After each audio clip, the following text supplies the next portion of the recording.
अपनी लाइफ का कंट्रोल अपने हाथों में लेने की चाहत रखने वालों को मेरा सलाम। पीरियड्स में वर्कआउट करना चाहिए या नहीं, कौन सा वर्कआउट करना चाहिए, कितनी देर करना चाहिए, जो डिस्कम्फर्ट हो रहा है पीरियड्स की वजह से क्या उसको बिल्कुल इग्नोर कर दें, समझेंगे आज के इस एपिसोड में। अगर मेरे चैनल पे नए हैं तो सब्सक्राइब करना मत भूलिएगा और बेल बटन भी प्रेस करिएगा ताकि आपको नोटिफिकेशन मिलता रहे। आइए स्टार्ट करते हैं। Welcome back. मेरी बहुत सी फीमेल क्लाइंट्स हैं जो पीरियड्स में वर्कआउट करने नहीं आती क्योंकि पेन होता है, क्रैम्प्स होता है, डिस्कम्फर्ट होता है, तो वो प्रेफर करती हैं कि वो रेस्ट करें। और मैं जज नहीं कर रहा हूँ क्योंकि मैं उस पोजीशन में ही नहीं हूँ, लेकिन पीरियड्स में क्या सिम्टम्स होते हैं और एक्सरसाइज उसको किस तरह से हेल्प कर सकता है आपको आपके सिम्टम्स से बाहर आने में या बेटर फील कराने में, ये समझना भी बहुत ज़रूरी है। समझने के बाद फिर आप एक कॉन्शियस चॉइस ले सकते हैं कि पीरियड्स में आपको वर्कआउट करना चाहिए या नहीं करना चाहिए। वीडियो के एंड में मैं ये भी बताऊंगा कि मैरी कॉम जो 6 टाइम्स नेशनल बॉक्सिंग चैंपियन रही हैं, वो क्या करती हैं जब उनको पीरियड्स आता है।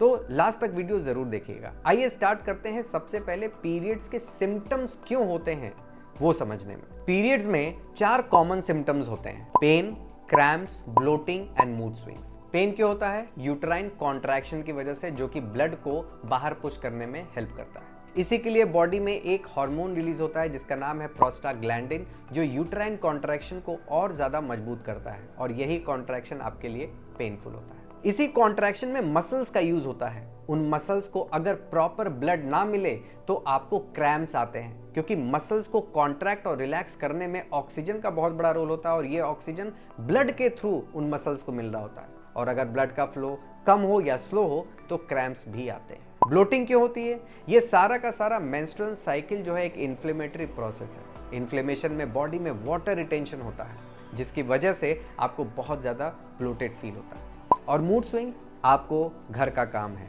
आपको अपना काम है, अगर आप प्रोफेशनल हैं, वर्किंग है तो इन सारे बॉडी के अंदर चल रहे प्रोसेसेस के साथ जब स्ट्रेस इंक्लूड हो जाता है, काम का, वर्क का, घर का, तो यही आपके लिए मूड स्विंग का काम करता है। अब समझते हैं कि एक्सरसाइज इनमें कैसे हेल्प कर सकता है, पेन में, क्रैम्प्स में, ब्लोटिंग में या मूड स्विंग्स में। सबसे पहले देखते हैं पेन में। जब भी आप एक्सरसाइज करते हैं आपकी बॉडी में एक हार्मोन रिलीज होता है जिसको हम बोलते हैं एंडोर्फिन्स। एंडोर्फिन्स मतलब एंडोजेनस मॉर्फिन। बॉडी के अंदर जो बॉडी खुद से मॉर्फिन बनाती है उसको बोलते हैं एंडोजेनस मॉर्फिन, जिसका नाम दिया गया एंडोर्फिन्स। अब ये एंडोर्फिन्स नेचुरल पेन किलर्स होते हैं।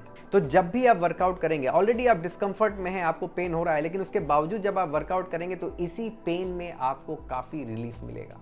और यही आपको एक्सपीरियंस करना है, क्योंकि जब तक आप एक्सपीरियंस नहीं करेंगे तब तक आप इस चीज़ का मज़ा नहीं ले पाएंगे कि वर्कआउट करने से आपके पेन में कितना रिलीफ होता है। दूसरा, क्रैम्प्स। अभी मैंने बताया कि क्रैम्प्स क्यों आते हैं, क्योंकि ब्लड का फ्लो स्लो हो जाता है या ब्लड का फ्लो कम रहता है, जिसकी वजह से मसल्स को ऑक्सीजन नहीं मिल पाता।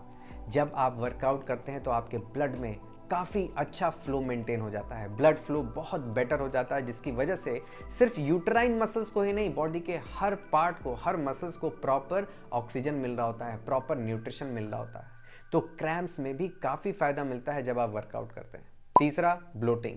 जब आप वर्कआउट करेंगे तो स्वेटिंग होगा तो बॉडी से पानी निकलेगा, तो ब्लोटिंग भी काफ़ी ज़्यादा बेटर हो जाएगी जब आप वर्कआउट करेंगे। और पूरे मन से करना पड़ेगा, तभी स्वेटिंग आएगी, तभी आपका मूड बनेगा, तभी वर्कआउट इंटेंसिफाई हो पाएगा।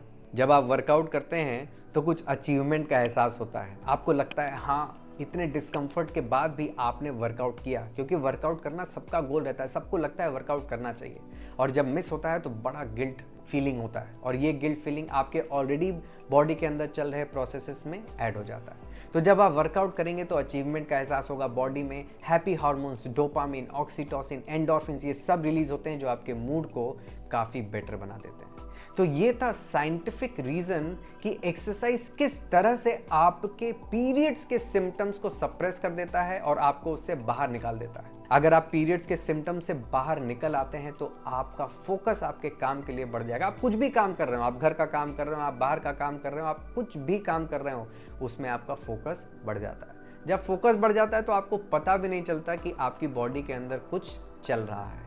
मैं फिर से बोलना चाहता हूं कि मैं आपको जज नहीं कर रहा, क्योंकि मैं उस पोजीशन में ही नहीं हूं, लेकिन मुझे मालूम है कि हर किसी की बॉडी अलग होती है, हर किसी की बॉडी अलग तरह से रिस्पॉन्ड करती है। लेकिन मैं एक हेल्थ कोच हूँ, मुझे ये भी मालूम है कि जिस तरह से आप बॉडी को ट्रेनिंग देंगे, बॉडी वैसी बनती चली जाएगी। मैरी कॉम जो 6 बार वर्ल्ड चैंपियन रही हैं बॉक्सिंग में, उनसे आप खुद ही सुन लीजिए कि वो क्या करती हैं जब उनको पीरियड्स आता है। तो एवरी वर्ल्ड चैंपियनशिप में मेरे पीरियड्स हो जाते हैं और मुझे लग रहा है अरे क्या हो गया, बट मतलब अनकंफर्टेबल फील करती हूँ ना। इस टाइम में 4 वर्ल्ड चैंपियनशिप, 5 वर्ल्ड चैंपियनशिप, जो भी वर्ल्ड चैंपियनशिप में कम्पीट कर रही हूँ, एवरी वर्ल्ड चैंपियनशिप मुझे पता नहीं है जो डेट है, पता नहीं ये टाइमिंग वही कोलाइड हो जाता है।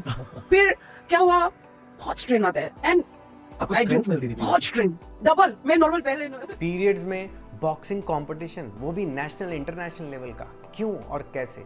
क्योंकि उनके पास कोई ऑप्शन नहीं था और आपके पास है। पीरियड्स को उन्होंने अपना स्ट्रेंथ बनाया।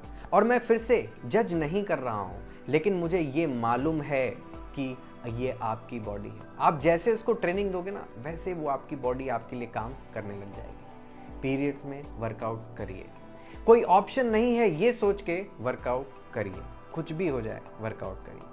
अगर आपका पीरियड से रिलेटेड कोई भी क्वेश्चन हो तो मुझे कमेंट में पूछ के बताइए, मैं उसका रिप्लाई करूँगा। मिलेंगे अगले एपिसोड में। This is Kapil Kanodia, signing off.